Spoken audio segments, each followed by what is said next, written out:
Events आ रहे हैं, Asia cup, world cup, इनके बारे में बात करेंगे। क्या कॉम्बिनेशन होने चाहिए, क्या टीम जो है वो खिलाएंगे। रोहित शर्मा, द्रविड़ पे भी काफी बात होती है। Welcome to RCBians official. आज मेरे साथ जुड़े हुए हैं उत्कर्ष, जिनको आप जानते हैं डॉक्टर क्रिक पॉइंट से भी, और यूट्यूब पे हम देखते हैं, इनकी वीडियोस भी हम देखते आ रहे हैं।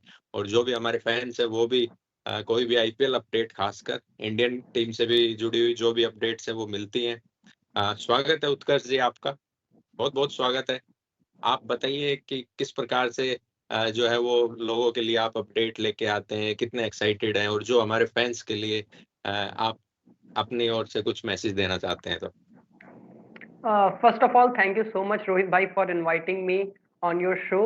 और I'm really honored. And second thing is that कि देखिए, जब भी मेरे को ये मैसेज आया कि भाई आरसीबी फैन आर्मी के लिए आपको जो है एक इंटरव्यू, एक पॉडकास्ट शूट करना है, आई वॉज वेरी रेडी। क्योंकि उसका रीजन ये है कि जब से मैं यूट्यूब पे आया, द वे आरसीबी टीम ने, आरसीबी के फैंस ने मुझे सपोर्ट किया है, that has been just incredible. मतलब मैंने कभी ऐसा सोचा नहीं था कि मैं, मतलब आप समझते हो ना कि आईपीएल की कोई टीम की तरफ ओरिएंटेड रहूंगा, या फिर मेरा हमेशा था कि I will cover everything. But still मैं करता भी वही हूँ। आप मेरी कभी भी वीडियोस उठाकर देखोगे, आपको सारी टीमें देखने को मिलेंगी। कभी ऐसा नहीं रहेगा कि एक टीम है, एक टीम नहीं है। बट ये चीज जो मैंने बहुत ही क्लियरली रियलाइज किया, और कोई भी चैनल पर क्लियरली जाके देख सकता है, कि जो आरसीबी का फैन बेस है, जो आरसीबी के फैंस है, उन्होंने एकदम कनेक्ट किया है मेरे से। और इसीलिए I have been like truly blessed कि इतने लॉयल आरसीबी सपोर्टर्स हैं, जो टीम को भी सपोर्ट करते हैं, जो मुझे भी सपोर्ट करते हैं, जो आपको भी सपोर्ट करते हैं। एंड मजा आ रहा है न्यूज देने में भी, उनको खबर देने में भी, खबर उन तक पहुंचाने में भी, फिर मजा ही आता है। चलिए, बहुत बहुत स्वागत है। और ना आज सिर्फ हम आरसीबी की बात करेंगे हम आज टीम इंडिया की भी। और जिस प्रकार से दो बड़े मेगा इवेंट्स आ रहे हैं, एशिया कप, वर्ल्ड कप, इनके बारे में बात करेंगे। क्या कॉम्बिनेशन होने चाहिए, क्या टीम जो है वो खिलाएंगे। रोहित शर्मा, द्रविड़ पे भी काफी बात होती है कि क्या अभी चल रहा है टीम इंडिया में, किस प्रकार से जो है वो आने वाले मार्की इवेंट। तो सबसे पहले एशिया कप है, एशिया कप के ऊपर बात कर लेते हैं। उत्कर्ष जी हमारे साथ है, तो इनसे मैं, उत्कर्ष जी, आपसे पूछना चाहूंगा कि जैसे खबरें आ रही हैं कि ईशान किशन को आप जो है वो थोड़ा ऊपर प्रमोट कर दीजिए, मतलब नंबर 1 या नंबर 2 पे आप उनको खिला लीजिए। विराट कोहली को 4 पे जो है वो डिमोट कर दीजिए नीचे बैटिंग ऑर्डर में। तो उसको किस नजरिए से देख रहे हैं आप, किस तरीके से देख रहे हैं? देखिए, मतलब ऑनेस्टली ये बात तो सही है कि रिपोर्ट तो है कि ईशान किशन रोहित शर्मा ओपन कर सकता है। देखने वाली बात यहाँ पे ये है कि टीम थोड़ा सा वो फ्यूचरिस्टिक पर्सपेक्टिव अपना तो रही है। वो देखने में आ रहा है कि चलो ठीक है, अभी नहीं है हमारे पास मोस्ट प्रोबेबली श्रेयस अय्यर और केएल राहुल। हालांकि केएल राहुल पे अभी let's see, we will find out anyway. But जो ओवरऑल मुद्दा है वो यही है कि ईशान किशन, मतलब फिर अगर आप संजू सैमसन को आप देखते हैं, आप ईशान किशन, दो ही आपके पास विकल्प हैं। बड़ी क्लियर सी बात है। अब ईशान ने as an opener West Indies ODI series में ही हैज डन रिमार्केबल, तो अब आप उनको नीचे पुश नहीं कर सकते। शुभमन गिल आपके लिए अच्छा कर रहे थे, अब वो भी एज एन ओपनर है, बट फिर रोहित शर्मा फ्रेम में आ गए। अब आपके पास ऑप्शन नहीं है, आपको किसी ना किसी को तो नीचे धकेलना पड़ेगा। व्हाट आई पर्सनली फील, मुझे जो लगता है वो ये है कि I think Ishan and Rohit will open. अगर केएल एंड श्रेयस नहीं है, ये हम एक हाइपोथेटिकल सिचुएशन लेते हैं, तो Ishan and Rohit will open. Virat at 3 और गिल आपको 4 पे भी देखने को मिल सकते हैं। हो सकता है ऐसा, this is what I feel. बाकी हो सकता है, क्योंकि देखिए शुभमन गिल ने वैसे तो बहुत ज्यादा, मतलब मिडिल ऑर्डर में खेला नहीं है, पर डोमेस्टिक में थोड़ा बहुत और पहले वो खेलते थे। सो वही चीज है, क्योंकि विराट कोहली को उससे ज्यादा नीचे पुश करना फॉर द मेगा इवेंट, क्या ये उतना सही फैसला होगा? एक बहुत बड़ी बात है कि ओडीआई फॉर्मेट में विराट कोहली नंबर 3 से आप हटा रहे हो, स्पेशली कंसीडरिंग कि आप किसी ट्रॉफी के लिए जा रहे हो। मुझे लगता है ये टू मच एक्सपेरिमेंट वाले थोड़ा सिनेरियो में हम जाएंगे। सो आई पर्सनली फील कि ऐसा होना चाहिए। बाकी let's see, Shubman Gill at 4, शायद शायद देखने को मिले ईशान टू ओपन। बिल्कुल बिल्कुल सही बात है। टू मच जैसा आपने कहा वो हो जाएगा, क्योंकि विराट कोहली आपके ऐसे बल्लेबाज हैं। आप छोटे मोटे मैच, बाइलेटरल्स तो आप हटा ही दीजिए। जब आप वर्ल्ड कप खेलते हैं, एशिया कप खेलते हैं, बड़े बड़े इवेंट्स जब आप खेलते हैं, T20 वर्ल्ड कप की भी मैं बात कर लेता हूँ, जब वो खेलते हैं तो सबसे पहले 11 भी बनाई जाए तो विराट कोहली का लिखा जाएगा, अगर मैं बैट्समैन की बात करूं तो। और उनको आप नंबर 3 से नंबर 4 थोड़ा क्या बहुत ज्यादा हो जाता है, क्योंकि उनकी एक जो बैटिंग पोजीशन है वो सेट है। कि आपको नंबर 3 पे जो है वो इतना जबरदस्त बैट्समैन मिल रहा है जो आपको करंट सिचुएशन में रन बना के देगा। चेज में वो बढ़िया करते हैं, हमने काफ़ी एविडेंस है ऐसे कि चेज में वो जबरदस्त खेले हैं। खैर, लेकिन ओपनिंग स्लॉट में ईशान किशन एकदम से फ्रेम में कैसे आ गए? क्योंकि हमने देखा डब्ल्यूटीसी खत्म हुआ उसके बाद ये वेस्ट इंडीज सीरीज, यहाँ पे 3 के 3 मैच उनको खेलने को मिले ईशान को। और इससे ये साफ ज़ाहिर होता है कि एशिया कप का जो अभी कैंप भी लगने वाला है 24 तारीख से और 29 तारीख के बीच में एनसीए बैंगलोर में, वहाँ पे भी ये पूरी तरीके से देखा जाएगा कि ईशान के साथ जो है ओपन करते नजर आए रोहित शर्मा। और एशिया कप में भी अगर ये एक्सपेरिमेंट करते हैं, सफल हुआ तो वर्ल्ड कप में भी देखने को मिलेगा। खैर, ये तो बात रही ऊपर के नंबर 1, 2, 3, 4 की, जहाँ शुभमन गिल को भी आप 3 पे भी देख रहे हैं फॉर रिपोर्ट्स, लेकिन उत्कर्ष जी का मानना है कि वो 4 पे भी खेल सकते हैं। ठीक है, केएल राहुल नहीं आ रहे तब की बात है ये। What if KL come back, fitness के बाद केएल वापस आ जाते हैं, तो केएल राहुल कहाँ आप देख रहे हैं कि केएल राहुल कहाँ खेलेंगे? और अगर अगर केएल खेलते हैं तो फिर क्या सूर्या की जगह 50 ओवर गेम में बनती है या नहीं? ओके। केएल राहुल अगर आएंगे, हिल प्ले इन मिडिल ऑर्डर, ये बहुत ही श्योर शॉट है। वो फिर एज अ विकेट कीपर बल्लेबाज आपके लिए नंबर 5 पर ही खेलेंगे।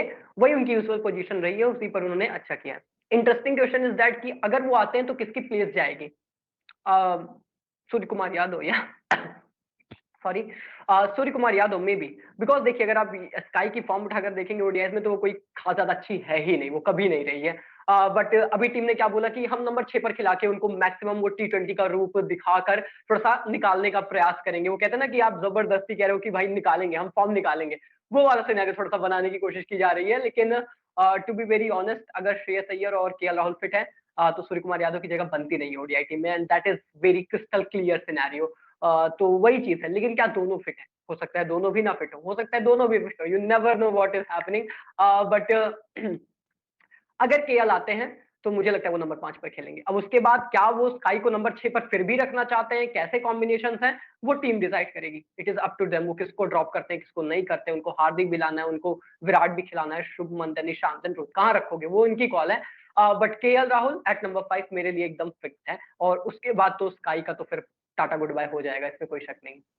चलिए, तो हम मतलब टॉप 4 और 5 तो फिक्स कर ही सकते हैं कि आपके ओपनिंग जोड़ी आप लेफ्ट राइट कॉम्बिनेशन देख रहे हैं ईशान और रोहित के साथ। नंबर 3 विराट कोहली कंसोलिडेट, वहां पे नंबर 4 पे आप शुभमन गिल को देख रहे हैं। क्या शुभमन गिल को वाकई देख रहे हैं? क्योंकि मेरे मन में हमेशा से ये क्यूरियोसिटी रहती है कि शुभमन गिल या तो टॉप 3 का बल्लेबाज है, फिर ओडीआई में थोड़ा जमता नहीं शुभमन गिल। खैर, अभी वो खेले नहीं है कभी भी नंबर 4 पे, ये भी सवाल है। तो नंबर 4 पे कोई ऑप्शनल प्लेयर है या फिर शुभमन गिल आपके 100% स्टार्टिंग 11 में है? देखिए, सिंपल सिनेरियो ये है कि if not Shubman then who. ये बड़ा इंटरेस्टिंग सवाल रहता है। तो वो चीज आती है यहाँ पे कि if not him then who. Sanju Samson, may be at number 4 Sanju Samson could be an option. अगर हम ये माने कि श्रेयस अय्यर नहीं, अभी श्रेयस अय्यर है तो नंबर 4 पर वो आएंगे, शुभमन गिल का कोई चांस नहीं है, हिल be out. But the thing is that कि अगर वो नहीं है तो फिर नंबर 4 पर कौन? क्या संजू सैमसन? अगर आप उन पर उतना ट्रस्ट करते हैं, और आपने ये बोला कि चलिए ये कंडीशन मानते हैं कि नंबर 5 पे केएल खेलेंगे, तो फिर नंबर 5 पर केएल, फिर नंबर 4, या तो फिर अब आप हार्दिक पांड्या को इधर रखें, आप फिर उस हिसाब से नीचे पोजीशन पे जाएं, तब शुभमन की जगह नहीं बनेगी। बट ऐसा सुनने में आ रहा है कि वो खिलाएंगे उन्हें, वो भले नीचे स्लॉट इन कर दें पर वो खिलाएंगे शुभमन गिल को। So interesting, it is an interesting situation, और मजा आएगा भी। मतलब वो बताया गया ना कि ये जो बैंगलोर में कैंप है एनसीए का, वहां पे चीजें क्लैरिफाई होंगी with the batting position and order की, किसको कहाँ कहाँ पे रखना है। टू बी वेरी ऑनेस्ट, मैं भी देखिए, क्योंकि बात ये ना कि जैसा आपने बोला खेला भी तो नहीं है, अभी तो खेला भी तो नहीं है, तो बिना खेले कैसे कह दे कि खेल नहीं पाएगा, वो चीज भी होती है। पर दूसरी बात ये है कि एशिया कप है, आप रिस्क भी नहीं लेना चाहते कि चलो भाई हम एक्सपेरिमेंट करेंगे, what if experiment failed, then you will blame yourself ना। तो वो वाली सिचुएशन जरूर है। अगर वहां पे टीम मैनेजमेंट को ये लगता है कि शायद शुभमन गिल नंबर 4 पर सुटेबल नहीं है, वो प्लेयर जो वहां पे ज्यादा अच्छा खेल सकता है, may be Hardik Pandya, you will promote him, और मे बी संजू सैमसन को ड्राफ्ट इन करो। आई थिंक वो भी एक अच्छा विकल्प है पर्सनली मेरे लिए। आपने बोला कि रिपोर्ट्स क्या सर्कुलेट कर रही है, रिपोर्ट्स आर सर्कुलेटिंग कि Shubman Gill will play in middle order. मेरी समझ से हाँ, शायद मैं संजू सैमसन को खिला लूंगा, वो एक ऑप्शन है मेरे लिए, शायद ज्यादा बेटर वही रहेगा। चलिए चलिए, बिल्कुल। 4 पे शुभमन गिल नहीं खेलते हैं तो संजू सैमसन, अय्यर फिट है तो अय्यर को फिट कर दीजिए, क्योंकि आपके स्टार्टिंग से मतलब 2 साल से जो है वो श्रेयस अय्यर थे, इंजर्ड हो जाते हैं, आप सूर्य कुमार को नंबर 4 पे खिलाते आए, अचानक से आपने वेस्ट इंडीज टूर में वो आउट हुए सैमसन की जगह, सैमसन की जर्सी पहन के मैं अगर एग्जैक्टली कहूँ तो खेले, आउट हुए। उसके बाद ये सुनने को मिला कि एक लास्ट एक्सपेरिमेंट होगा कि इनको 6 पे खिला देते हैं। खैर, चीजें बदलेंगी एशिया कप में, और इसीलिए जो है वो कैंप लगाया जा रहा है। खैर, मैं एक बात और पूछना चाहूँगा, खैर बैटिंग ऑर्डर जो है हमने बता दिए कि टॉप 5 में जो प्रोबेबल 7 नाम है वो हमने बता दिए। अब अय्यर अगर खेलते हैं तो वेल एंड गुड, अय्यर तो सैमसन फिट है नहीं, to be very honest, he won't be part of Asia cup. या अ, सो अय्यर फिट नहीं है तो फिर शुभमन गिल खेल लेंगे, क्योंकि सैमसन पे तो वैसे ही टीम इंडिया की कॉल हमेशा से ही एज़ ए फैन पर्सपेक्टिव कि आपने हमेशा देखा से। ही है ना, that is my entire point कि भाई जब भी आपने मेरे से बोला कि शुभमन गिल भाई खेलेगा, मेरा ये था कि क्या वो नहीं खेलेंगे तो संजू सैमसन खिलाते आप हो ही कितना उनको, तो बात तो वही है ना अंत में। बिल्कुल, बिल्कुल। तो ये जो हमने 5-7 नाम थे वो डिस्कस किए। बैटिंग ऑर्डर बिल्कुल फिट हो चुका है। उसके बाद अगर मैं चलूँ तो नो डाउट हार्दिक पांड्या आपको नज़र आएँगे। इस बात से तो शायद हर कोई सहमत करे, और ना भी करेंगे तो भई आपके पास कोई चारा नहीं है। ऑप्शन क्योंकि ही नहीं है, वही फिर हाँ, वही, if not Hardik then who? No one. हाँ, बिल्कुल। और उसके बाद अगर मैं बात करूँ तो चलिए जडेजा के ऊपर भी मेरा एक सवाल है, लेकिन जडेजा ने अपने आप को प्रूव किया है। टू मच, मतलब जडेजा अपने लिए बहुत ज़्यादा कर गए हैं। और आईपीएल में भी बेहतर परफ़ॉर्म करते हैं। गेंदबाज़ी भी उनकी अच्छी, और बल्लेबाज़ी सबसे जो पॉज़िटिव पॉइंट मुझे लगता है, हार्दिक से ज़्यादा कई बार कॉन्फिडेंस आपको जडेजा देते हैं अपने बल्ले से। अगर 50 ओवर की बात करूँ तो मैं लंबा खेलना है तो जो लंबी रेस में वो दौड़ सकते हैं। तो जडेजा को आप हार्दिक के बाद एक कंसोलिडेट कर लेते हैं, फिर आपको एक स्पिनर नीचे कम खिलाना पड़ेगा उत्कर्ष जी। तो क्या आप जडेजा को मतलब आपने रख ही रहे हैं हर गेम में? 100%। Ravindra Jadeja is a big game player और इसमें कोई शक नहीं है। चाहे आप 2019 वर्ल्ड कप सेमीफाइनल उठाकर देखें, चाहे आप कहीं भी देखें, जहां पर बड़े मैचेस रहे हैं, उस बंदे ने परफॉर्म किया है, not with just ball, with but with bat as well. तो वो उनके साथ आने की वजह से सबसे बड़ा पॉजिटिव ये है, लेफ्ट हैंड बैट्समैन एक एक्सपीरियंस्ड वन, एक ऐसा एक्सपीरियंस जिनके पास एक्सपीरियंस काफी ज्यादा है। I am so sorry. And then the most important aspect is that कि भाई वो आपको कहते हैं ना कि वो मैच विनर है, specially for the big game जो आते हैं। And I think for the ODI format sure shot Ravindra Jadeja मेरी हर टीम में जरूर रहेंगे, मेरी फाइनल 11। बिल्कुल, गेंदबाजी की अब मैं बात कर लेता हूँ, जडेजा की भी बात होगी, जडेजा को आप बिल्कुल फिक्स कर रहे हैं। अगर मैं गेंदबाजी की तरफ चलूँ तो सबसे बड़ा सवाल था जसप्रीत बुमराह, वैन जसप्रीत बुमराह, कब आएँगे, कब नहीं आएँगे? सोशल मीडिया का तो खैर ज़माना है ही, खूब मीम्स भी बने, और जसप्रीत बुमराह आए, और सपोर्टर जो है वो भी उनके साथ-साथ तो हैं ही, लेकिन टीम मैनेजमेंट और सेलेक्टर्स ने साफ-साफ ज़ाहिर कर दिया कप्तान बना के सीधा, क्योंकि काफ़ी खबरें ये भी थी कि सूर्य कुमार यादव को कप्तानी मिल सकती है आयरलैंड टूर पे, लेकिन जसप्रीत बुमराह की वापसी हो रही है। देर आए दुरुस्त आए, लेकिन मौके पे आ गए हैं जसप्रीत बुमराह। जसप्रीत बुमराह का एक स्लॉट मैं फिक्स कर देता हूँ, उसके साथ आप किन 2 पेसर्स को जो है वो खिलाएँगे? अगर आपने जडेजा खिला लिया है तो शायद आप शार्दुल को नहीं खिला रहे हैं। अब ये बहुत इंटरेस्टिंग कॉल है। वो एक्चुअली ये बहुत इंटरेस्टिंग कॉल है, because you have got Mohammed Shami, you have got Mohammed Siraj, आपके पास जसप्रीत बुमराह। ये तीन आपके टॉप क्लास पेसर्स हैं।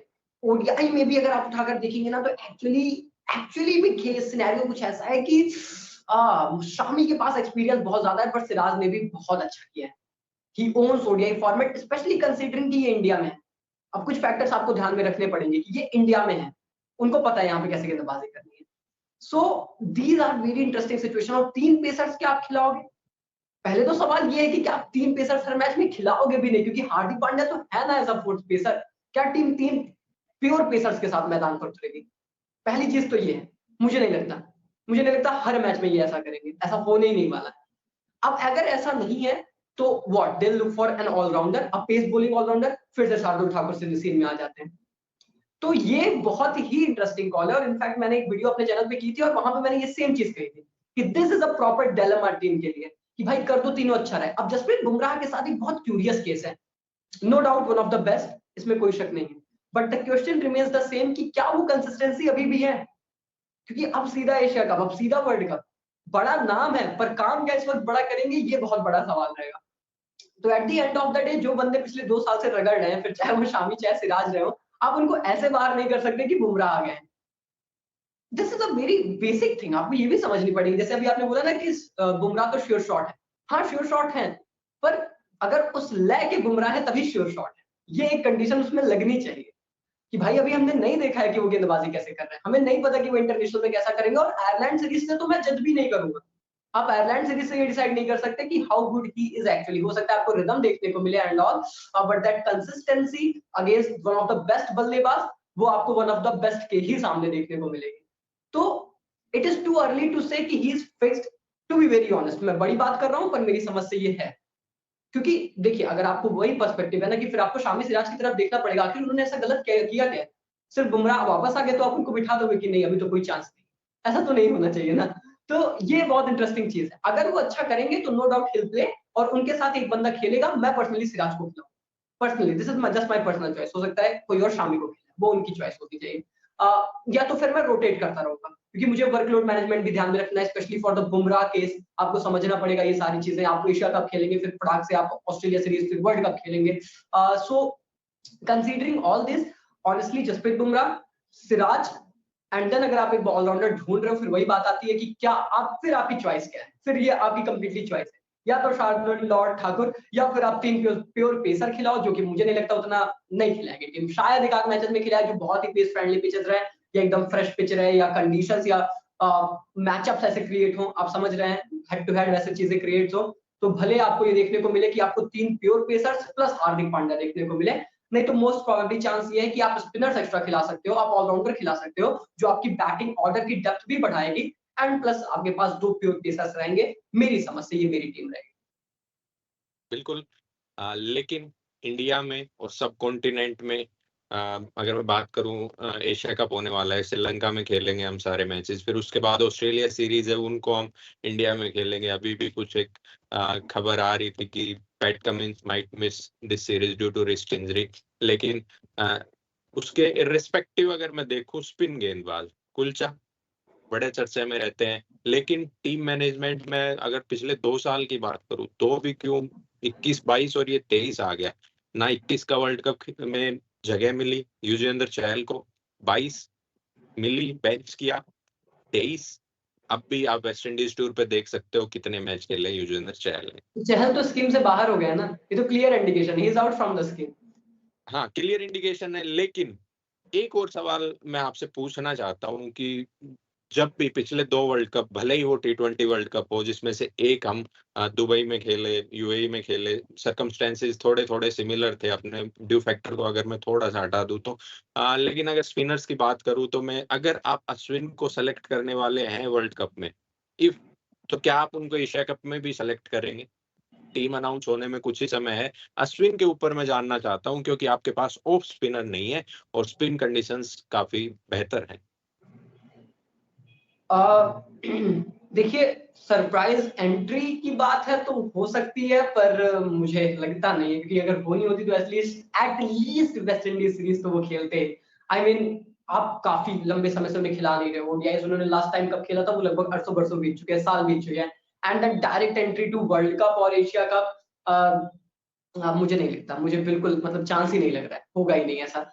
मेरी समझ से कुलचा ही रहेंगे। मेन स्क्वाड में तो हो सकता है आपको सिर्फ कुलदीप ही देखने को मिले, वो चहल को ये बैकअप में भी डाल सकते हैं, क्योंकि खिला तो ये वैसे भी नहीं रहा है। प्लान इनका बहुत ही क्रिस्टल क्लियर है, we will go with Kuldeep. जब ओडीआई स्क्वाड की बारी है, ओडीआई टीम की बारी है, हमारे पास कुलदीप है। हम बैकअप में एक स्पिनर रखेंगे, वो स्पिनर चहल होंगे। मतलब अगर कुलदीप अनफॉर्चुनेटली कुछ इंजरी या कुछ भी होता है, फिटनेस इश्यूज फलाना फलाना, तो वी विल ड्राफ्ट इन चहल। नहीं तो सिनेरियो यहाँ पे मुझे बहुत क्रिस्टल क्लियर नजर आ रहा है, तो मुझे नहीं लगता अश्विन आपको देखने को मिलेगा। इस सवाल का पूछने का मेरा सिर्फ एक जो है वो रेफरेंस था कि जब हम पिछले वर्ल्ड कप्स की अगर बात करते हैं ना, तो फ्रॉम नोवेयर आपको अश्विन खेलते हुए दिख जाते हैं, फ्रॉम नोवेयर। 21 ले लो चाहे 22 ले लो, 23 में जैसा उत्कर्ष जी ने कहा कि भाई एटलीस्ट, क्योंकि अब की बार ऐसा कुछ लग रहा है कि कुछ ये प्लानिंग कर तो रहे हैं, लेकिन वो प्लानिंग चल क्या रही है ये हर किसी की समझ से बाहर है। इस सीरीज से पहले किसी ने एक्सपेक्ट नहीं किया था कि हमें ईशान देखने को मिलेंगे, ईशान मिले और चले, और अब तो ऐसा लग रहा है कि वो खेल जाए। उसके बाद और भी कुछ ऐसी बातें जैसे हमने डिस्कस की कि भाई रविंद्र जडेजा तो खेलेंगे और चहल जो है वो बिल्कुल उनको दरकिनार कर दिया गया है। अब किसने विल- सोचा था कि शुभमन गिल आपको ओपन करते नहीं नजर आएंगे? अगर आप ये सीरीज हटा देते वेस्ट इंडीज के पहले, तो एवरीबॉडी लाइक शुभमन गिल तो श्योर ओपन करेगा, उसके बाद चाहे जो चीज हो। पर अब हम कह रहे हैं शायद वो ओपन नहीं करेंगे। तो चीजें कितनी जल्दी बदल गई हैं। बिल्कुल बिल्कुल। और अक्सर ये देखने को मिलता था, अगर मैं ठीक से ध्यान कर पा रहा हूँ तो 2007 वर्ल्ड कप की अगर मैं थोड़ी सी बात करूँ यहाँ पे, जब हम हार के आए थे वेस्ट इंडीज में जो वर्ल्ड कप था, तो उसमें नए कोच आए थे हमारे और उन्होंने आते ही कप्तान बदल दिए, बैटिंग ऑर्डर बदल दिए, तो बड़ा बवाल हुआ था। और उस समय तो सोशल मीडिया था भी नहीं, तब वो बवाल हमें आज तक याद है। आज 15-16 साल हो गए और अब देखिए आप, 2 महीने, 60 days टू गो, आज ही शायद 2 महीने हैं, आज से 2 महीने बाद जो है वर्ल्ड कप शुरू हो जाएगा। अब तक हमें अपने पुख्ता 15 नहीं पता। 15 छोड़िए, आप खिलाएंगे किसे? नंबर 4, देखो शुभमन गिल, वही बात है कि भाई पहली बार ही खेलेंगे वो भी, लेकिन हमने भी तो नहीं देखा उन्हें, जैसे उत्कर्ष जी ने कहा। नंबर 4 2019 में भी सवाल था, 2023 में भी सवाल है, कई ऐसे सवाल रह ही जाते हैं और फिर ये बात तक दुखते हैं। गेंदबाजी की अगर मैं बात करूं, जसप्रीत बुमराह भी 2019 के बाद इतना 50 ओवर क्रिकेट खेले नहीं है। और अगर उनके साथ साथ जसप्रीत बुमराह ही क्या यार, जोफ्रा आर्चर का भी सेम सिनेरियो है। फास्ट बॉलर्स का जो 19 में खेले थे, इस बार थोड़े लचर नजर आ रहे हैं। चलिए, ये बात हो गई वर्ल्ड कप की। तो वर्ल्ड कप के अगर आप एक बार अपने प्रोबेबल 15 बताना चाहें तो उत्कर्ष जी। 15। या हाँ जी, तो मेरी समझ से सब्जेक्ट टू फिटनेस तो उसमें बहुत सारे रहेंगे। पहली बात तो जैसे आप स्टार्ट करेंगे तो I think to be very honest, Ishan Kishan ने अपनी प्लेस को सिक्योर कर ली। अब उन्होंने कर लिया, चाहे वो मेन स्क्वाड में रहे, प्लेइंग 11 में रहे ना रहे, वो एक अलग सिनेरियो है। तो Ishan Kishan, Rohit Sharma, Virat Kohli, Shubman Gill for sure, and then Shreyas Iyer subject to fitness वाली कंडीशन में। ये अब देखिए, जैसे आपने बोला ना नंबर 4 पे हम इतना डिस्कशन हमने आज पूरे इसमें नंबर 4 पे कई बार हाईलाइट किया। वो नंबर 4 पूरा श्योर होता अगर श्रेयस अय्यर फिट होते, कोई डिबेट हम यहाँ नहीं कर रहे होते। तो it all depends upon Shreyas Iyer. और अगर आप देखें ना, अगर ये टीम इतना एक्सपेरिमेंट कर रही है, अभी इन्होंने ओपन करा दिया ईशान से, रोहित से, उनको नीचे लेकर आ रहे हैं गिल को, ये इंडिकेट कहीं ना कहीं करता नहीं है कि श्रेयस अय्यर को लेकर मैनेजमेंट श्योर नहीं है। इन्हें पता नहीं है कि वो वर्ल्ड कप खेलेंगे कि नहीं। सो दे आर प्रिपेयरिंग बैकअप्स की कोई तो खेल जाओ यार, कोई तो मिडिल ऑर्डर में खेल जाओ, संजू तुम खेल जाओ यार, शुभमन तुम खेल जाओ यार। वो हिंट आपको मिल रही है यहाँ पे।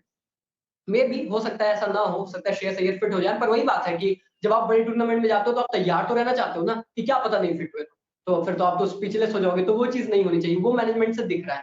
केएल राहुल को लेकर दे आर श्योर कि हिल प्ले वर्ल्ड कप, ऐसा मुझे लगता है। तो वो नंबर 5 उनका जाएगा। तो मेरी समझ से अब बैटिंग में इतने रहेंगे, Shreyas Iyer subject to fitness. अब अगर श्रेयस अय्यर नहीं रहेंगे तो सूर्य कुमार यादव रहेंगे, ये मैं आपको पहले ही बता दूं। अगर श्रेयस अय्यर नहीं रहेंगे तो ये रहेंगे, अगर वो है तो वो मेरे स्क्वाड में नहीं नजर आएंगे आपको, ये बहुत ही क्लियर है। विकेट कीपर्स में ईशान किशन एंड केएल राहुल आपको नजर आएंगे। मुझे नहीं लगता संजू सैमसन की वहां पे जगह बन पाएगी अगर ये दोनों फिट है। Once again fitness fitness fitness. And then उसके बाद आपके आते हैं ऑलराउंडर्स, हार्दिक पांड्या, रविंद्र जडेजा, शार्दुल ठाकुर, अक्षर पटेल में भी मैं उनको रखूंगा as a backup, Ravindra Jadeja like to like. And then उसके बाद आती है पूरी पूरी गेंदबाजी की बात। सो इन गेंदबाजी जसप्रीत बुमराह, मोहम्मद शामी, मोहम्मद सिराज, इन तीन को तो लॉक कर दीजिए। कुलदीप यादव, एंड एंड एक नाम जो हम भूल रहे हैं वो है प्रसिद्ध कृष्णा। प्रसिद्ध कृष्णा की भी एक्चुअली वापसी हो रही है, और वो ओडीआईज में जब गेंदबाजी की बात आ रही है तो उनको बड़ा प्रायोरिटी में रखा जा रहा है। मतलब ODI world cup scheme of thing में वो अगर इंजर्ड नहीं हुए होते तो बहुत अच्छे से थे। वो उनकी इंजरी ने मामला थोड़ा सा उनके लिए गड़बड़ कर दिया है, पर उनकी वापसी हो रही है। तो जैसे बुमराह आयरलैंड सीरीज में खेल रहा है, वैसे वो भी खेल रहा है। अगर मौका मिला, अगर उन्होंने कुछ अच्छा किया, यू नेवर नो, क्या पता मेन स्क्वाड में नजर आए। नहीं तो भैया अब तो मुकेश कुमार वैसे भी ऑल फॉर्मेट प्लेयर है, तो वो आपको ओडीआई वर्ल्ड कप में भी देखने को मिले तो ये कोई शॉकिंग मतलब एक्सपेरिमेंट नहीं होगा। तो this is it. I think मैंने 15 से ज्यादा ही गिनाया है, पर यही है मोटे मोटे तौर पर स्क्वाड, और यही रहेगा। इसमें और कोई ज्यादा सोचने वाली बात बची नहीं है। बिल्कुल बिल्कुल। तो ये 15 थे उत्कर्ष जी के, जिसमें प्रसिद्ध कृष्णा को भी इंक्लूड किया। मैं यही पूछने वाला था कि चलो भाई मेन में नहीं, रिजर्व में तो रखो, क्योंकि ये प्रसिद्ध कृष्णा वो ही है। मेरे को पुणे के गेम्स याद आते हैं, इंडिया वर्सेस इंग्लैंड, वो 2021 की सीरीज थी शायद। तो बड़े बढ़िया चले थे ये और अच्छे से विकेट ले रहे थे रवि शास्त्री विराट कोहली के टेन्योर में। तो ये एक गो टू गो गेंदबाज बन गए थे। लगातार 2-3 सीरीज खेले थे और कंटिन्यूअसली अच्छा भी किए थे। अच्छी हाइट है, ऊपर से कस के मारते हैं, जो तगड़ा बॉल डालते हैं। खैर ये वर्ल्ड कप के लिए और एशिया कप के लिए सिमिलर टीम्स रहेंगे उत्कर्ष जी, ऑलमोस्ट सिमिलर, एक्सेप्ट कि केएल राहुल और श्रेयस अय्यर वर्ल्ड कप की टीम में रहेंगे और फिर 2 नाम बाहर जाएंगे, वो होंगे Suryakumar Yadav and may be Sanju Samson, depend upon the form. Team की बातें हमने की, सबसे बड़े साल के मैच पे मैं आ जाता हूँ, इंडिया बनाम पाकिस्तान। अब आने वाले जो 3 महीने हैं उनमें हम 4 बार तो मिनिमम मिल सकते हैं, 4 बार मिनिमम मिल सकते हैं। 5वीं बार अगर हम वर्ल्ड कप का भी फाइनल या सेमीज उनके साथ खेले तो भी सोने पे सुहागा है वो। इंडिया वर्सेस पाकिस्तान, इस बात से कहने से मैं बिल्कुल नहीं ऐतराज रखता कि अब पाकिस्तान वो टीम नहीं है जो मतलब प्रेशराइज होके और इजीली मैच गवा देती थी, जैसा हमने देखा भाई 11 वर्ल्ड कप में आप देख लो, 15 में देख लो, 19 में भी देख लो, उसके बाद से वो थोड़ा अपना टीम बिल्ड किया उन्होंने। तो अब आप कैसे देखते हैं इंडिया वर्सेस पाकिस्तान की राइवलरी?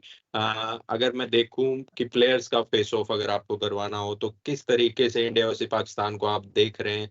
और एक एडवांटेज इंडिया के पास हमेशा रहता ही है, तो वो क्या अब कंटिन्यू रहेगा वो एडवांटेज?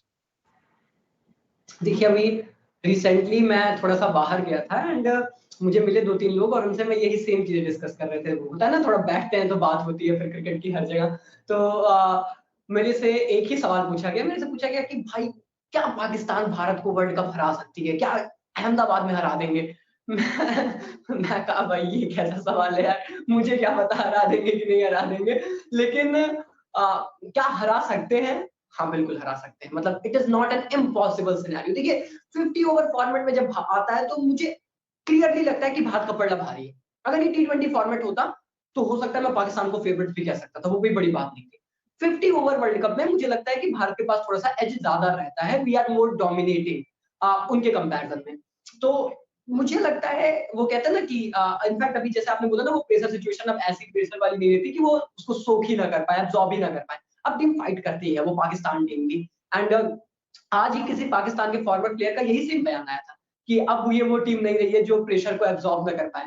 तो डेफिनेटली, लेकिन फिर भी जब आप बात करते हैं ना वो 50 ओवर वर्ल्ड कप, जब मैं सोचता हूँ कि अहमदाबाद में लगभग 1 लाख फैंस को इंडिया इंडिया कर रहे होंगे,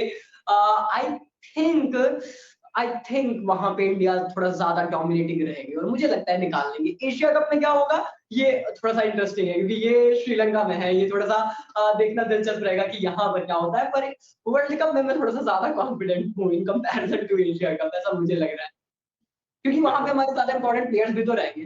केएल श्रेयस अगर हैं तो वो ज्यादा मतलब मजबूत रहेंगे हम। हमेशा पिछली 2 बार से अगर मैं आपको सिनेरियो बताऊं ना, तो हमेशा कॉन्फिडेंट हम वर्ल्ड कप में पाकिस्तान से खेल रहे हैं तो ज्यादा होते हैं, यार वर्ल्ड कप इवेंट है, जीत जाएंगे।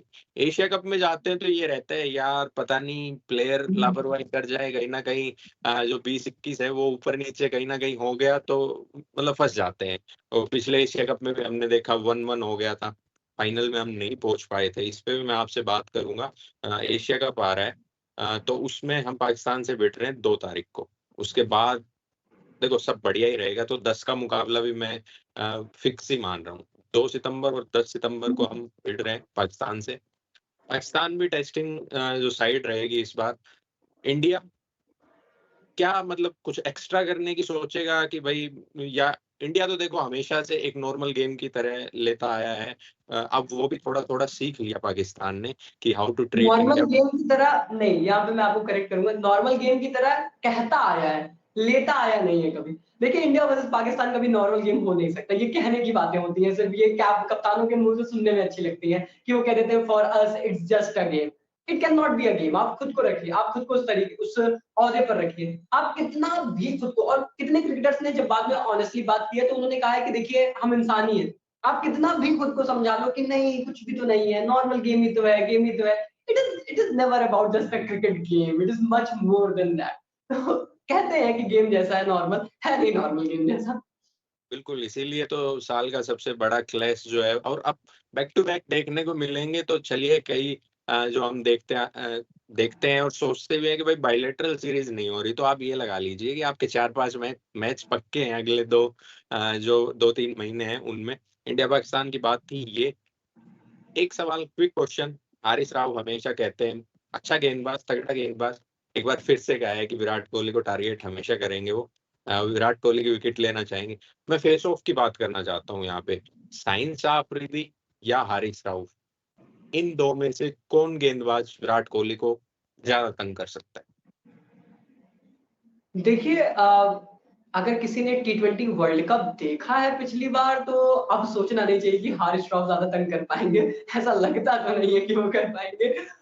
लेकिन ऑनेस्टली मुझे लगता है कि वो मेरा पर्सनल ओपिनियन है, बाकी मैं विराट कोहली होने दूं, मुझे इस चीज का आंसर होगा नहीं, but to be very honest मुझे लगता है शाहीन शाह अफरीदी से वो थोड़ा ज्यादा परेशान होंगे in comparison to Haris Rauf, because Haris Rauf no doubt one of the best गेंदबाज है और पाकिस्तान के पास गेंदबाजी हमेशा से अच्छी रहती है, वो कोई आज की चीज है भी नहीं। बट हारिस श्रॉफ के पास एक्सप्रेस पेस है, वो बाउंस है, वो कैरी है उनके पास। I think this is what he can tackle, especially in Indian conditions. क्या वो उतने इफेक्टिव भी रहेंगे, पहले तो सवाल ये रहता है सबसे बड़ी बात। पर शाहीन के पास जो है ना वो है स्विंग एबिलिटी, वो है शुरुआत में अच्छी स्विंग इन स्विंग्स, एंड उनके पास है यॉर्कर्स। वो तो पहली ओवर में आके जो यॉर्कर्स डालते हैं, दिस इज डेडली। ये ऐसा है जिसको आप मतलब अगर आप यॉर्कर्स डाल रहे हो तो उसके लिए कंडीशंस की जरूरत नहीं पड़ती है ना, सबसे बड़ा पॉजिटिव ये है। तो ये चीज उनके पास है, जो शुरू में लेफ्ट आर्म पेस चलाते हैं तो एक एंगल जो क्रिएट करते हैं वो बहुत, और आपको मतलब बहुत अच्छे से पता होगा भारतीय खिलाड़ियों के records against left arm pacers की, कोई मतलब ये जनहित में जा रही है, ये अब तो मोर्चा निकलता है, पूरी दुनिया जानती है ये चीज। तो इस लिहाज से मुझे लगता है कि Shaheen Shah Afridi is a bigger threat than others, और उसका रीजन ये है कि हम टॉप टीम में अगर विराट कोहली को देख रहे हैं तो अगर वो पहली विकेट अनफॉर्चुनेटली जल्दी गिरी तो विराट तुरंत एक्सपोज हो जाएंगे। तो ये चीज मुझे थोड़ी सी ज्यादा खतरनाक नजर आती है। चलिए, बिल्कुल इंडिया पाकिस्तान, और 14 अक्टूबर को जो है वो अब थोड़ा सा प्रीपोन हो गया है मैच। ऑफिशियल कंफर्मेशन अवेट्स, किसी भी पल आ जाए उसका भी कोई भरोसा नहीं है। तो 14 तारीख को वो मैच होगा। बड़े मैचेस होने, पाकिस्तान भी इंडिया आ रहा है खेलने। सब इफ्स एंड बट्स पाकिस्तान के जो है वो हमेशा हर वर्ल्ड कप से पहले रहते हैं। जब वो इंडिया के साथ खेलता है तो थोड़ी हाइप तो उन्हें भी बनानी पड़ती है। खैर, apart from this, is India going as a favourites in ICC World Cup 2023? देखिए पिछले 10 साल से हम हर एक मेगा इवेंट में जब जाते हैं तो खुद को फेवरेट ही मान कर जाते हैं। ओवरऑल थिंग इज दैट कि क्या टीम बहुत सेटल्ड है, क्या टीम बहुत स्ट्रांग है, बहुत सेटल्ड है, ये थोड़ा सा सवाल है मेरे जहन में अभी। पर देखिए अगर आप इंडियन कंडीशंस में खेल रहे हैं, वर्ल्ड कप खेल रहे हैं, मैं ये नहीं कहूंगा कि फेवरेट्स एंड ऑल, क्योंकि फेवरेट्स तो सब बता रहे हैं। आप किसी के मुंह से भी इस वक्त सुनेंगे, बड़े बड़े लीजेंड्स जो हैं, आज ज्ञान नगरा ने बोला, सबने यही बोला है, ओवेन मॉर्गन ने इसके पहले बोला था, India, Pakistan, Australia and then one more England, ये हमेशा फेवरेट्स हैं। तो उसमें वो कोई शक नहीं होता कि जब भी आप बड़े इवेंट्स खेलते हो, they are favourite, they are crystal clear favourite. अब उसमें पाकिस्तान हर कंट्री, हर वो नाम बोल रहे हैं, ये बड़ा इंटरेस्टिंग है कि लोग पाकिस्तान को भी कंसीडर कर रहे हैं कि नहीं ये तो टॉप 4 में खेलेंगे। मे बी एशियन कंडीशंस हैं, उनको ज्यादा प्रेफरेबल उस तरीके से रखा जा रहा है in comparison to South Africa और न्यूजीलैंड, जिनको हम बहुत अंडर एस्टिमेट हमेशा करते हैं। पर न्यूजीलैंड आईसीसी इवेंट्स में मैं तो कहता हूँ भाई हाथ जोड़ लो, कभी अंडर एस्टिमेट मत करो, ये कुछ भी कर सकते हैं, कुछ भी कर सकते हैं। तो वो मेरे लिए वो भी एक लिस्ट में है। But to be very honest, मैं ये एक लाइन से कहूंगा, एक लाइन जो मेरे लिए पूरी कंक्लूड रहेगी इस पूरे वर्ल्ड कप में, it is not about being favourites, it is about having the best chance. अगर आप अपने ही घर में, अपने ही गढ़ में खेलकर वर्ल्ड कप के लिए बेस्ट चांस नहीं क्रिएट करोगे तो मेरे दोस्त आपके साथ दिक्कतें हैं। तो बहुत सीधी सी बात यह है कि फेवरेट्स आप हो या ना हो, that is the other scenario. यही आपका सबसे बेहतरीन मौका है आईसीसी ट्रॉफी के सूखे को खत्म करने के लिए, इससे बेहतर मौका नहीं मिलेगा। ये सबसे बेहतरीन है, ओडीआई आपका सबसे स्ट्रॉन्ग फॉर्मेट है मेरी समझ से, one of the best format. चाहे आप बड़े प्लेयर्स जो भी ले, Rohit Sharma, Virat Kohli, they are the one who are the king of ODIs, right. उसके बाद आपके पास यहाँ पे सब आपके अपने इंडियन कंडीशंस में मैचेस हैं। अगर आप मैचेस के टाइम टेबल को भी उठाकर देखोगे, टू बी वेरी ऑनेस्ट, वो ऐसे डिजाइन किया गया है कि there is the best possibility कि आप प्ले ऑफ तक जा सकते हो, आप सेमीफाइनल्स तक जा सकते हो। सो फॉर दैट थिंग मुझे लगता है ये बेस्ट चांस है। अगर यहाँ पे भी आप नहीं जीत रहे हो तो there is something definitely wrong, तो दैट इज इट, यही मैं कहूंगा। अब आप इसे चाहे बोलो कि मेरे समझ से सबसे ज्यादा फेवरेट्स है, या आप चाहे बोलो सबसे ज्यादा बेहतर चांस है। अब नहीं तो कब, सीधी बात है। घर में जो है मुकाबले हैं आपके, और जैसे न्यूजीलैंड की बात की उत्कर्ष जी ने, तो धर्मशाला में मैच है। तो उनके साथ तो हम 2003 से ही नहीं जीते हैं। 2003 याद आता है मुझे, जहीर खान वगैरह जब थे The really important thing is match against New Zealand in Dharamshala, वो थोड़ी सी गेंदें लहराती हैं वहां पे, वो बहुत इंटरेस्टिंग मैच होगा, उसको मतलब हल्के में लेने वाला गेम है नहीं वो। बिल्कुल, बिल्कुल, काफ़ी जो है वो ज़बरदस्त मैच होगा और आप गलती से स्टार्टिंग में 1-2 मैच हार जाते हैं, गलती से। इफ्स एंड बट्स हमेशा रहते हैं। चेन्नई में क्या पता आपको जैम्पा आके और विराट कोहली का विकेट ले जाए स्टार्टिंग गेम में। पिछली बार किया था, पिछली बार हराया था ऑस्ट्रेलिया ने, हमें चेन्नई में ही हराया। चेन्नई में ही, बिल्कुल। तो अगर यहाँ कुछ गड़बड़ हो जाती है, फिर आपको धर्मशाला वाला मैच परेशान कर सकता है और वही लास्ट में तो यही आता है कि आपके पास 4-5 टीमें हैं, जो आपको कॉम्पिटिशन देती है और आप अगर इसमें भी अगर लास्ट आते हैं, तो वो गलत है।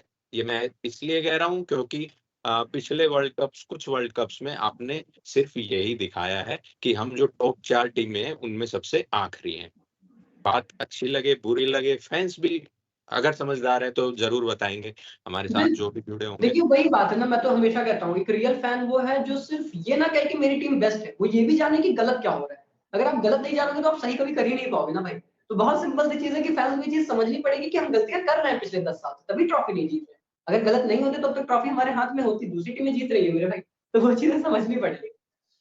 एग्ज़ैक्टली फैन्स पे ही बात चल रही है तो उत्कर्ष जी ये भी पूछना चाहूँगा मैं स्वयं एक आरसीबी फैन कम्युनिटी हमारी आरसीबी को सपोर्ट करती है, लेकिन हम कभी पीछे नहीं हटते टीम इंडिया को सपोर्ट करने के लिए।